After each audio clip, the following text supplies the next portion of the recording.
हवा का तेज झोंका आता है जिससे गोरी कौवी और कालू कौवे का घोंसला टूटकर बिखर जाता है। कालूपति जी, घोंसला तो टूट गया, अब हम क्या करेंगे? ठंड भी आ रही है, हम दोनों ठंडी के दिन कैसे गुजारेंगे? गौरी, चिंता ना करो, दूसरे जंगल में मेरे जानने वाली एक चिड़िया रहती है, हम कुछ दिन वहाँ गुजार लेंगे।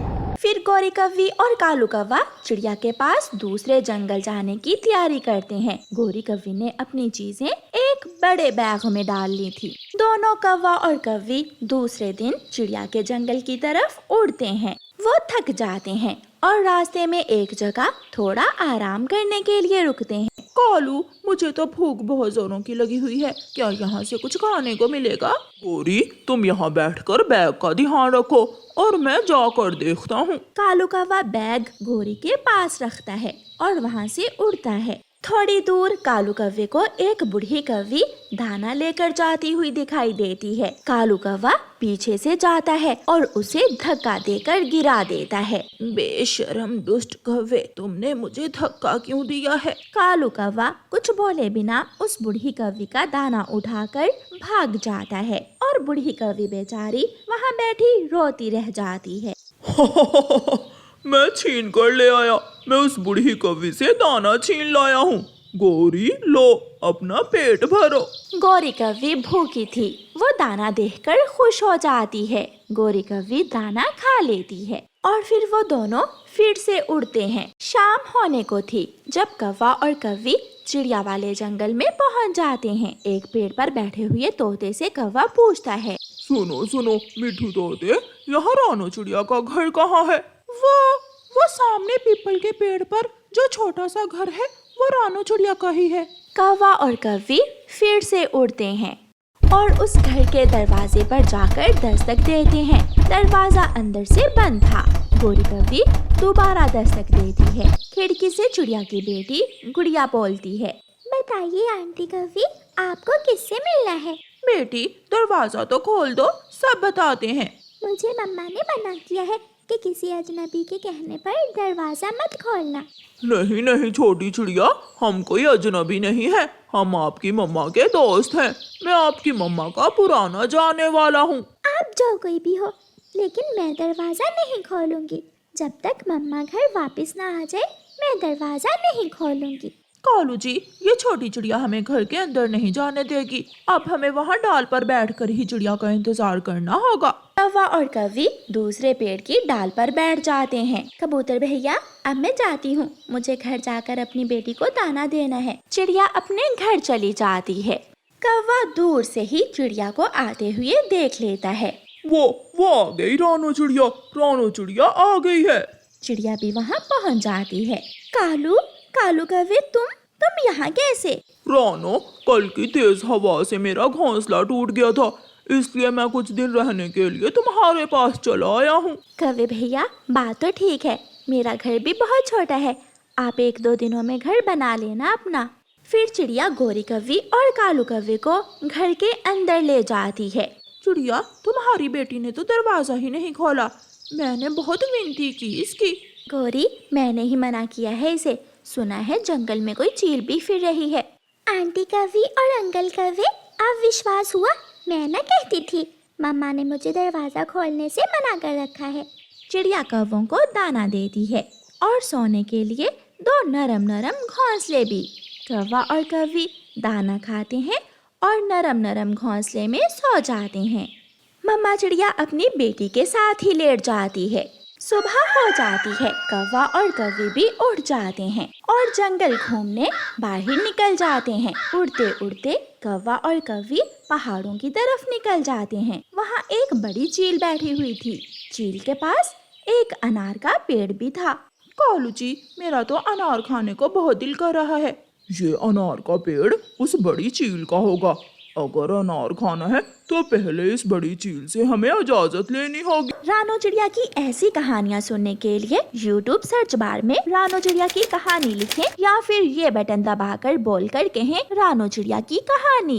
गौरी और कालू बड़ी चील के पास चले जाते हैं। चील दी, मेरी पत्नी गौरी का अनार खाने को दिल कर रहा है, क्या हम इस पेड़ से अनार खा सकते हैं? कौवे और कौवी, ये पेड़ मेरा ही है। हाँ, तुम इस पेड़ से एक अनार तोड़ सकते हो।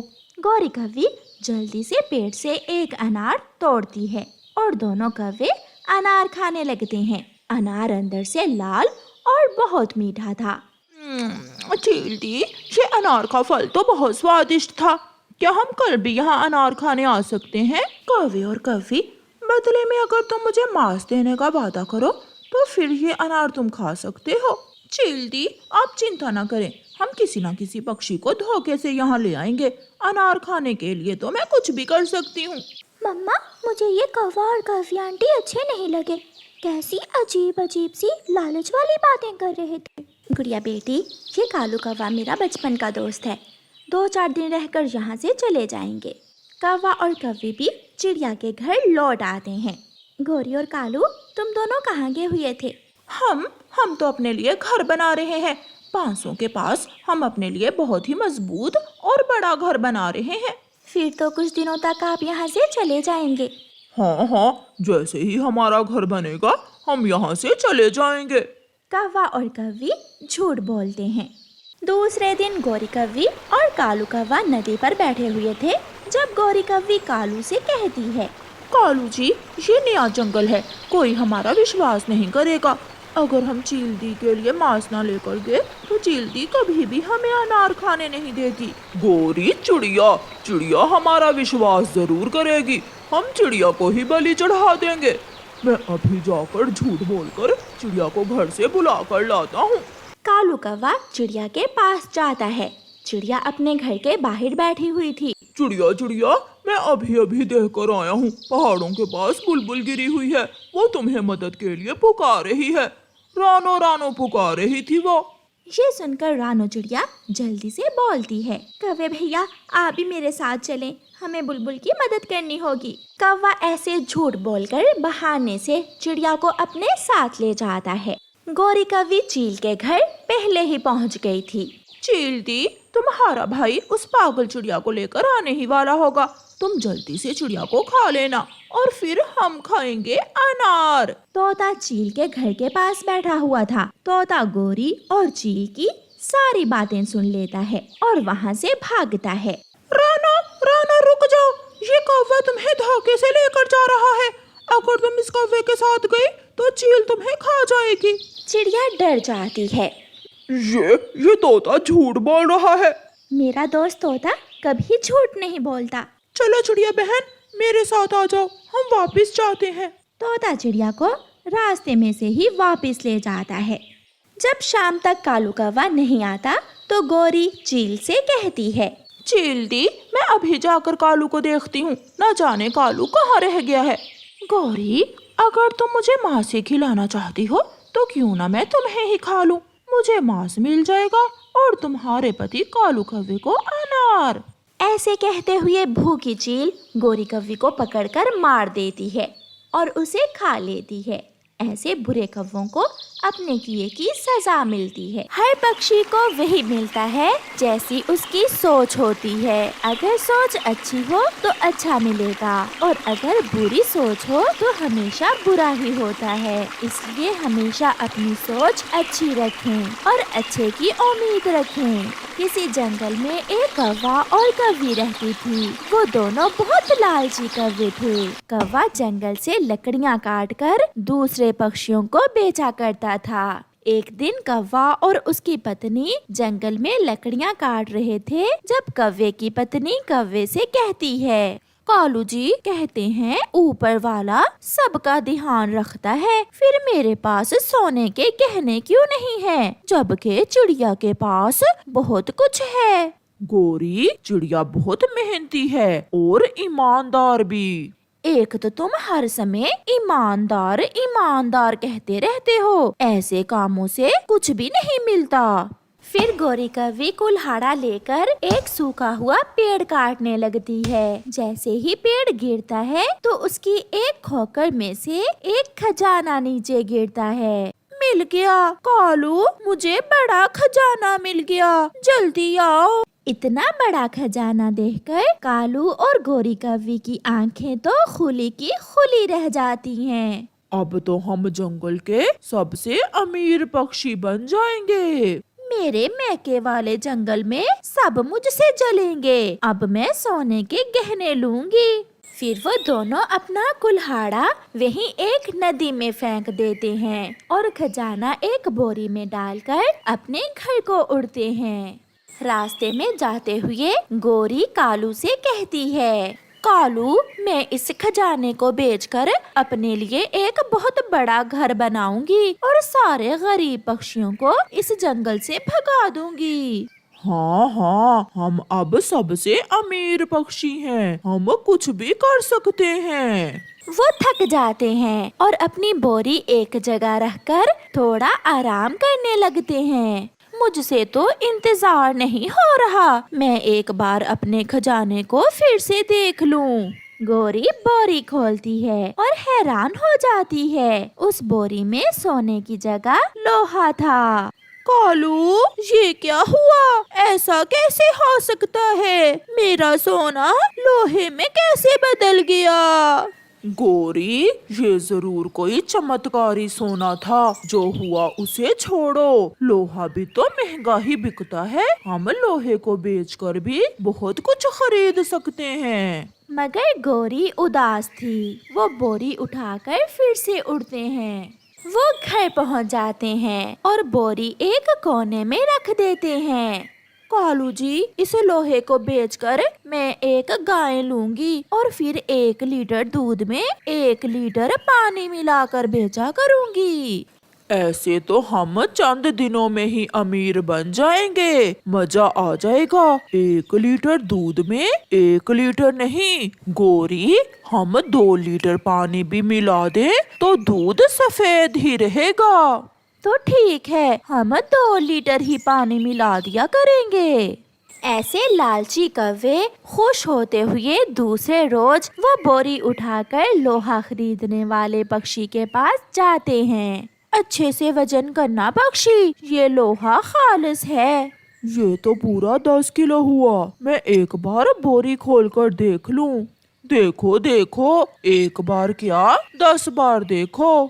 फिर वो पक्षी जैसे ही बोरी खोलता है तो देखता है कि बोरी में तो मिट्टी है। मुझे पागल समझ रखा है, इस बोरी में तो मिट्टी है। कालू, ये क्या हुआ? अच्छा भला खजाना मिला था, पहले सोना लोहे में बदला और फिर लोहा मिट्टी में। हमारे भाग्य में ये सब नहीं है। फिर वो दोनों मिट्टी को वहीं गिराकर वहाँ से रोते हुए चले जाते हैं। चिड़िया अपने घर के बाहर बैठी हुई थी कि वहाँ तोती आती है। चिड़िया बहन, बारिशें शुरू होने वाली हैं। मेरा घर मिट्टी का है, क्या आप मेरे घर की मरम्मत कर देंगी? हाँ, क्यों नहीं हरियाली बहन, मैं जरूर आपकी मदद करूँगी। मैं अभी मिट्टी लेकर आती हूँ और आपके घर की मरम्मत कर देती हूँ। फिर चिड़िया मिट्टी लेने वहाँ से उड़ती है। थोड़ी दूर उसे वही मिट्टी की बोरी नजर आती है जो कौवे वहाँ फेंक कर गए थे। ये मिट्टी तो ठीक है, मैं इसे इसी बोरी में डालकर ले जाती हूँ। चिड़िया वो मिट्टी बोरी में डालकर वहाँ से उड़ती है। रास्ते में जाते हुए चिड़िया सोचती है, अगर मेरे पास पैसे होते तो मैं हरियाली तोती को मिट्टी की बजाय लकड़ियों का पक्का घर बना कर देती, मगर मेरे पास तो पैसे ही नहीं है। चिड़िया रास्ते में थक जाती है और मिट्टी की बोरी रखकर थोड़ा आराम करने लगती है। उसे मिट्टी सख्त महसूस हो रही थी, इसलिए वो बोरी को खोलकर देखती है तो हैरान हो जाती है क्योंकि बोरी में तो लोहा था। अरे, इस बोरी में तो लोहा है, ये तो कोई चमत्कार हुआ है। मैं अब लोहे बेचकर तोती को पक्का घर बनाकर दे सकती हूँ।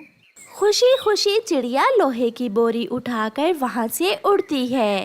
वो तोती के पास पहुँच जाती है और उसे जाकर बताती है, मुझे लोहे की बोरी मिली है हरियाली। अब मैं ये लोहा बेचकर आपको पक्का लकड़ियों का घर बना कर दूंगी, मगर अफसोस, अगर मुझे सोना मिल जाता तो मैं दूसरे पक्षियों की भी मदद कर सकती। मैं तो सब पक्षियों को नए घर बना कर देती। ऐसा कहते हुए चिड़िया लोहे की बोरी खोलती है, मगर उसमें तो सोना था। ये तो बहुत बड़ा चमत्कार हो गया। चिड़िया, ये जरूर ऊपर वाले ने आपकी मदद की है। अब आप अपनी हर नेक तमन्ना पूरी कर सकती हो। फिर चिड़िया वो सोने की बोरी सुनार के पास जाकर बेच देती है और आने वाले पैसों से तोते का पक्का लकड़ियों का घर बनवा देती है। वो दूसरे सब पक्षियों की मदद करती है और बुलबुल को भी एक घर बनवा देती है। कालू, सुना है चिड़िया सबको नए घर बनाकर दे रही है। चलो हम भी चिड़िया के पास जाते हैं और हम भी नया घर बनवा लेंगे चिड़िया से। फिर वो चिड़िया के पास जाते हैं। चिड़िया, हमारा घर भी टूटा हुआ है, हमें भी एक घर बनवा दो। मेरे पास बहुत से पैसे हैं, मैं आपको भी नया घर बनवा दूंगी। चिड़िया, एक बात तो बताओ, तुम्हारे पास इतने पैसे कहाँ से आए? मुझे रास्ते से लोहार की दुकान के पास एक मिट्टी की बोरी मिली थी, जो बाद में सोने की बोरी में बदल गई। ये सुनकर गोरी की तो जान ही निकल जाती है। क्या? क्या? गोरी, वही बोरी जो हमने फेंकी थी? कालू सच ही कहते हैं, लालच करने वाले का सोना भी मिट्टी और अच्छे पक्षियों की मिट्टी भी सोना बन जाती है। प्यारे दोस्तों, इस कहानी से हमें सीख मिलती है कि हमें कभी भी लालच नहीं करनी चाहिए और हमेशा दूसरों की मदद करते रहना चाहिए। आपका धन्यवाद।